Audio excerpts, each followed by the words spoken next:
Let's talk about something that could cost you tens of thousands of dollars in retirement: mistakes. Hi, my name is Zach Carruthers, and welcome to the channel. If you are close to retirement or in retirement, then I want you to know that you are in the right spot. Whether you're years out or retirement's right around the corner, these are the four biggest mistakes that we see and how you can stay clear of them. Mistake number one: delaying savings. Too many people say, I'll save more next year. Or, you know what, let's hold off this year. We can save next month or next year or in a couple years from now. We have time. But every year that you delay, that could mean thousands of lost dollars in savings growth and compounding interest. Time in the market, we say this all the time. Time in the market is one of the most important components of investing. So start now, even if it is small. Tell yourself, I'm going to invest $100 this month, or 10% of my income, or maybe I can do 15%, or hey, maybe it's just 5% for now. But start now, start today. Mistake number two: ignoring the cost of healthcare. Most retirees actually underestimate what they'll spend in healthcare. Keep in mind, Medicare is not free, and things like dental, vision, and long term care, those can really add up. And keep in mind, that's on you. A solid retirement plan always includes healthcare planning.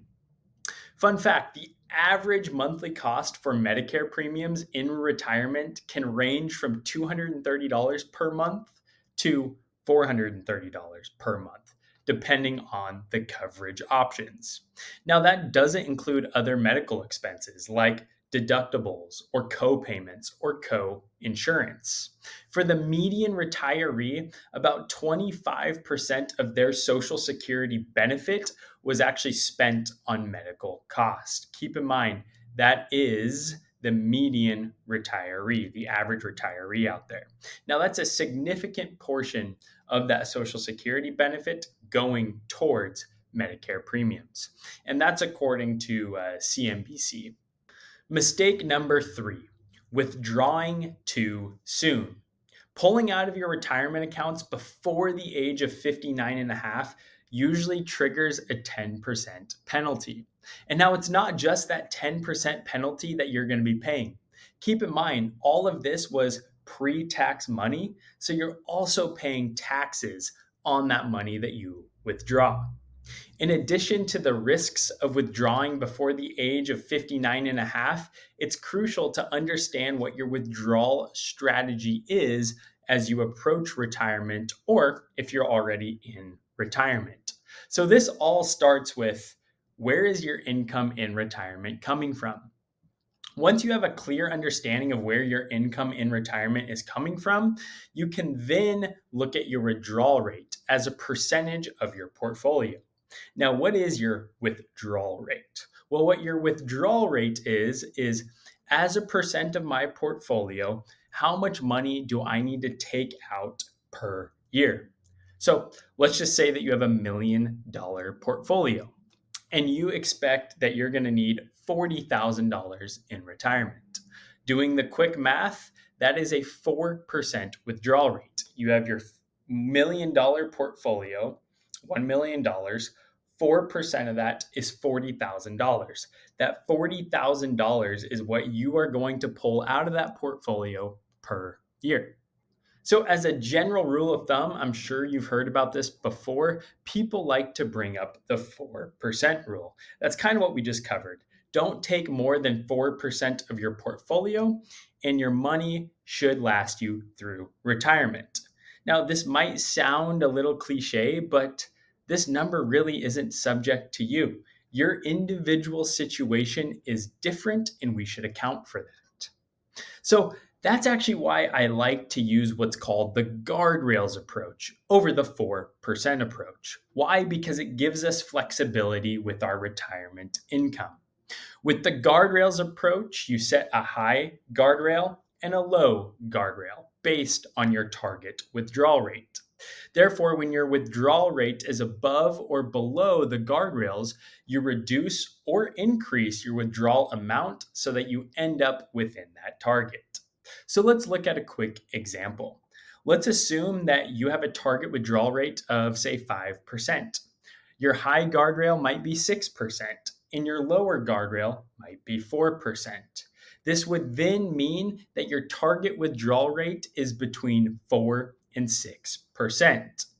Now, once we factored in your goals, your investments, your income, and your desired withdrawal rate, we actually need to make sure that this is going to be sustainable for you throughout retirement. So, what do we look at? Well, again, we look at your withdrawal rate. We're going to start with that withdrawal rate. That is, again, how much of your portfolio are we pulling from to cover your expenses in retirement? Using our guardrails approach, we need to shoot between 4 and 6% in this example.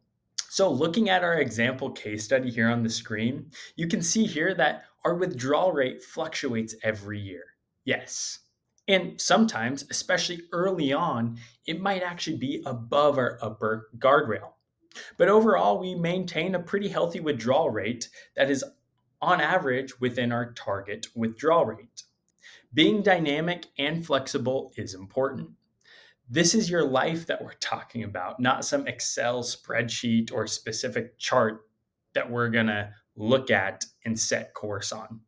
We also want to keep in mind things like the retirement smile. Early on in retirement, even though our withdrawal rate's a little high, those are called our go-go years. We're out doing things, having fun, maybe going out to dinner more, traveling more, and we're just out spending more money.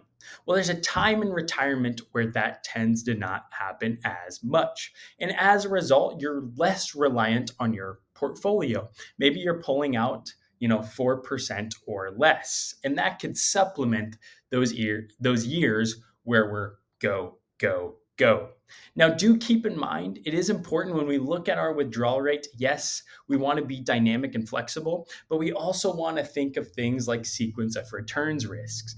If our withdrawal rate early on in retirement is too high, and let's say the market has a poor 5 years from a performance perspective, we want to make sure that we account for that in the allocation of your portfolio.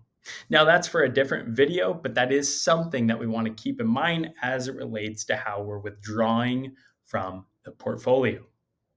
And finally, mistake number 4. This is actually one of the most common mistakes. That is underestimating inflation. Retiring with $1 million sounds great until 20 years pass and it only buys about half as much. What do I mean by this? Well, let's look at this chart as an example. $1 million today in 2025 will be worth about $1.8 million in 2045, assuming a 3% inflation rate from 2025 to 2045. Doing the math, that is a cumulative inflation of 80.61%. Longevity risk is a real concern for many retirees. This is, again, why we want to start our planning for retirement early. Sure, we can start it in our 50s or in our 60s, but remember, it's never too early to start planning, and we can consider and take into account things like inflation risk and longevity risk. Guys, mistakes, and especially these mistakes, are common. They're a part of life and they're a part of retirement. Want to make sure that you're on the right track? Let's do a free retirement strategy call. We'll walk through your plan together. And if you haven't started a plan yet, now is your chance. Use the link in the description to start your free DIY plan. We'll see you there.